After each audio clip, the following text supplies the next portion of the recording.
हमारा अभी मौसी जी मिल गई है और हमको बाग भी नजर आ रहा है। एक और लक्ष्मी हमारे घर में आ चुकी है। भी आ गए हैं गांव का भ्रमण करके।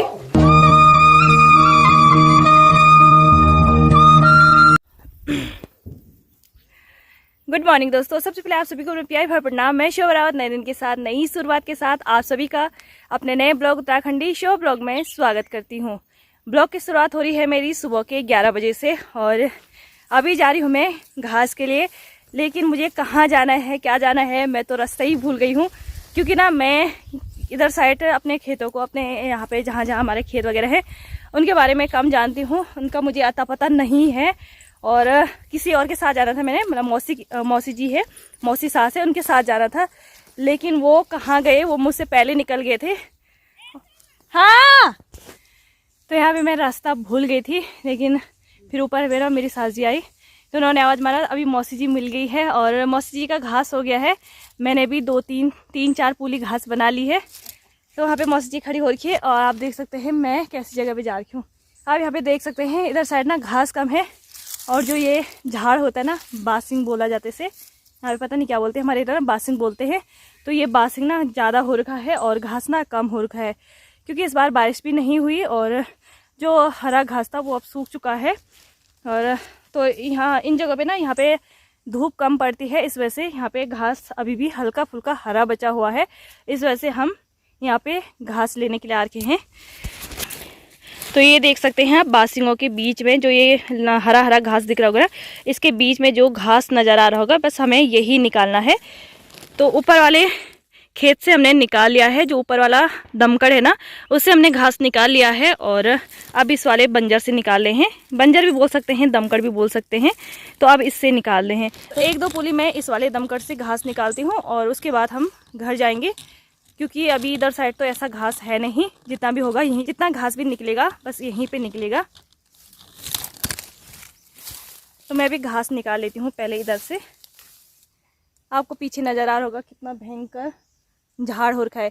और आजकल ना इधर साइड बाघ की भी बहुत ज़्यादा डर हो रही है क्योंकि ना यहाँ पे लोगों को बाघ भी नज़र आ रहा है। इस वजह से हम ना अकेले कहीं नहीं जा सकते, खेत हो चाहे घास के लिए हो, कहीं भी अकेले जाना मना हो रखा है कि कभी भी किसी को बाघ दिखेगा। तो यहाँ पे ना जो मनसार बाग होता है ना, शायद वो लगा हुआ है। तो इस वजह से सास जी ने कहा कि अकेले नहीं जाना है, अगर कोई साथ में जाएगा तभी जाना है। तो मौसी जी आ रही थी, इस वजह से हम मौसी जी के साथ यहाँ पे घास निकालने आ रखे हैं। तो वहाँ पे घास कम था, इस वजह से हम इधर आ गए हैं। और आप यहाँ पे देख सकते हैं बड़े बड़े कुमरे के पेड़ देख सकते हैं। रास्ता पूरा ख़राब हो रखा है क्योंकि खेती वेती तो यहाँ पे होती नहीं है, इस वजह से खेतों में इस तरीके की झाड़ हो रखी है। तो पूरे खेत बंजर होने के बाद कुछ इस तरीके के होंगे। हाँ। अच्छा यूँ निकालो ना। मौसी जी सर पे लेके जा रही हैं क्योंकि पौड़ी साइड तो सर पे ही लेके जाते हैं। और मैं लेके जा रही हूँ रस्सी पर क्योंकि सर पे तो मैं लेके नहीं जा सकती हूँ। सर पे ले जाने की आदत भी नहीं है और ऊपर से सर दर्द हो जाता है। तो इस वजह से मैं मतलब घास को भारे पे ले जा रही हूँ। और हे भैया ये भूजे बैठा रही हूँ।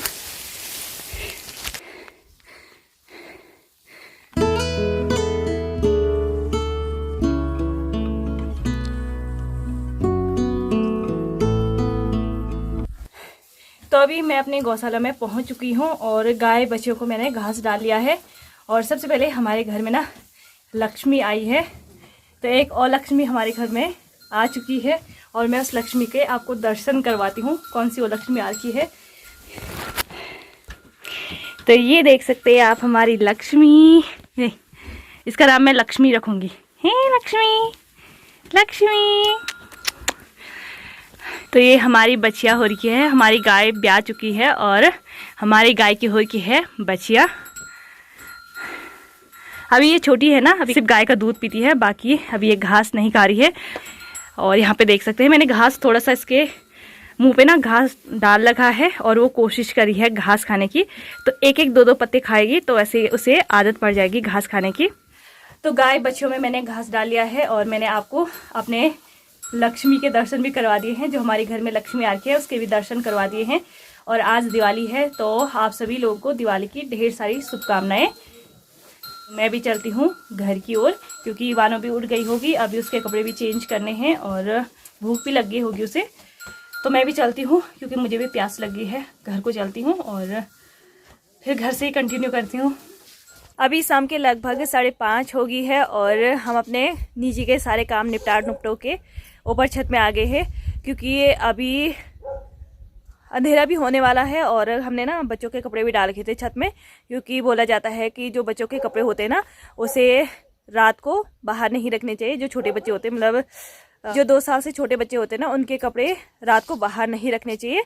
उनके कपड़े चाहे गीले हो जैसे भी हो, वो ना 5 साल है।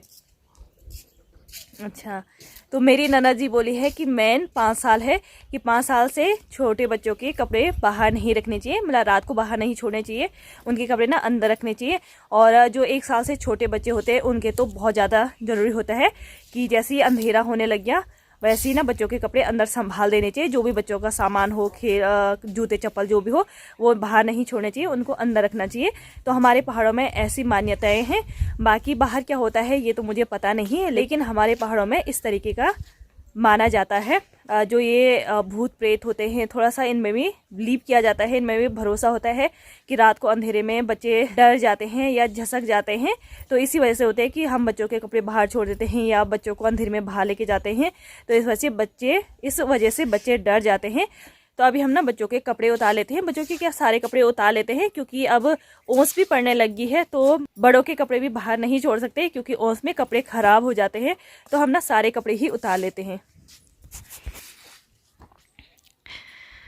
यहाँ पे मिर्च भी रखी हुई है, तो मिर्च भी।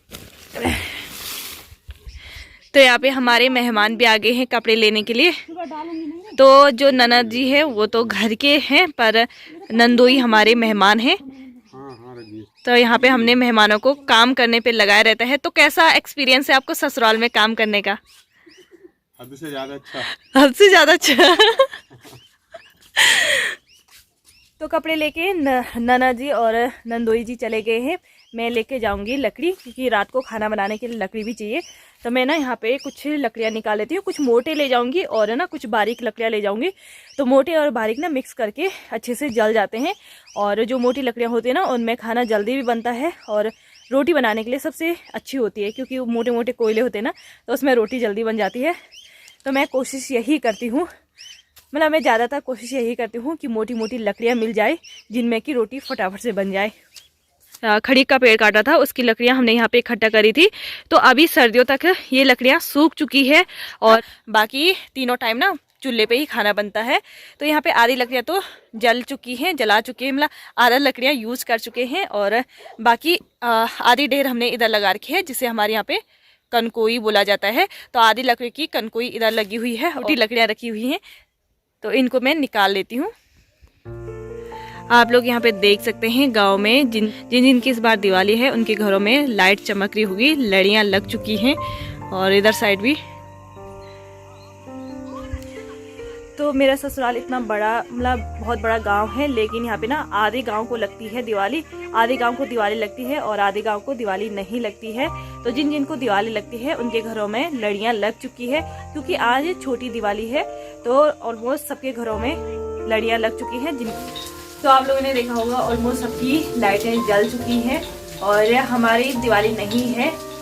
तो इस वजह से हमारे घर में कोई लाइट वाइट नहीं दिख रही होगी, लाइट नज़र नहीं आ रही है, क्योंकि हमारी दिवाली नहीं है। और बाकी कुछ लोगों की दिवाली है, कुछ लोगों की दिवाली नहीं है। तो हम कुछ लोगों की दिवाली नहीं है, हम उन कुछ लोगों में से ही आते हैं। तो अभी हमारा खाना पीना बनने लग गया है, खाने पीने की तैयारी होने लगी है। यहाँ पे बन रही है मेरी आलू शिमला मिर्च और बाहर पे ससुर जी बना रहे हैं चिकन, क्योंकि बाकी सारे लोग चिकन खाते हैं। तो यहाँ पे ना मैं और कानो मटन चिकन नहीं खाते हैं, हम नॉनवेज नहीं खाते हैं। तो इस वजह से हमारे लिए आलू शिमला मिर्च बन रहा है और बाकी लोग ये ना पापा बाहर पे चिकन बना रहे हैं, क्योंकि बाकी सारे लोग चिकन खाने वाले हैं, मटन चिकन खाने वाले हैं। तो उनके लिए ना बाहर पे खाना बन रहा है। तो यहाँ पे मेरे हस्बैंड भी आ गए हैं गाँव का भ्रमण करके। तो अभी रात के 9:30 बज चुके हैं और हमारा भी डिनर वगैरह हो गया है, सारा बाहर का काम निपट चुका है। वैसे तो हम 7:30 पौने 8 पे डिनर कर लेते हैं, लेकिन आजकल थोड़ा सा जनसंख्या बढ़ी हुई है और इस वजह से डिनर भी हमारा देरी से हुआ। तो अब ऑलमोस्ट बाहर के सारे काम निपट चुके हैं और भानु सोने का नाम नहीं ले रही है। देखो ये है इसके लक्षण। हाँ क्या है? हाँ तो चलो फिर आज का ब्लॉग भी मैं इतना ही रखती हूँ और आशा करती हूँ आपको ब्लॉग पसंद आया होगा, आपने एंजॉय किया होगा। तो मिलती हूँ ऐसे नए ब्लॉग के साथ नए दिन में, तब तक के लिए धन्यवाद।